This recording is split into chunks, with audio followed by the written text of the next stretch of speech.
Kalau saya tanya antara semangat dengan disiplin, mana lagi penting? Jawapan saya, dua-dua bukan yang paling penting. Ada 3 perkara yang lebih penting daripada disiplin. Dan kebanyakannya orang langsung tak sedar. Ramai orang tunggu rasa semangat baru nak buat kerja. Hari ni semangat, kerja laju. Esok mood tak ada, terus stop buat kerja. Sebab tu hidup mereka ni sentiasa on off. Saya dulu pun macam tu juga. Bila semangat, bangun awal, pergi gym, buat konten, follow up customer. Tapi bila penat, stres atau sibuk, semua benda tu berhenti. Saya ingat saya kurang motivasi. Rupanya saya salah.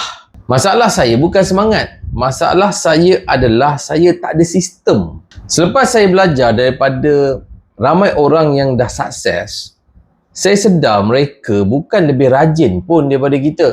Mereka cuma ada 3 teknik yang ramai orang tak buat. 1. Jangan bergantung pada memori. Bergantung kepada sistem. Orang yang berjaya ni, dia tak simpan tugasan di dalam kepala. Semua benda dia tulis dalam checklist, dalam kalender atau dalam reminder. Bila otak tak perlu ingat, disiplin jadi lebih mudah. Kedua, buat kerja walaupun tak ada mood. Jangan tunggu rasa rajin. Buat 5 minit dulu. Start je. Selalunya selepas 5 minit, kita akan sambung sendiri je kerja tu. Ketiga, ubah identiti. Bukan sekadar target. Jangan cakap, saya nak berjaya. Tetapi cakap, saya adalah seorang yang sentiasa menepati janji dengan diri sendiri.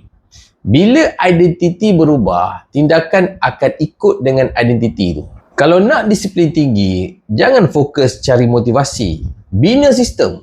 Mulakan dengan satu tabiat kecil setiap hari. Walaupun hanya 5 minit. Konsisten akan mengalahkan semangat. Bila kita ada sistem, disiplin tak lagi bergantung kepada mood. Hari penat, kita tetap buat. Hari stres, kita tetap jalan. Dan akhirnya, kejayaan datang sebab konsisten, bukan sebab semangat.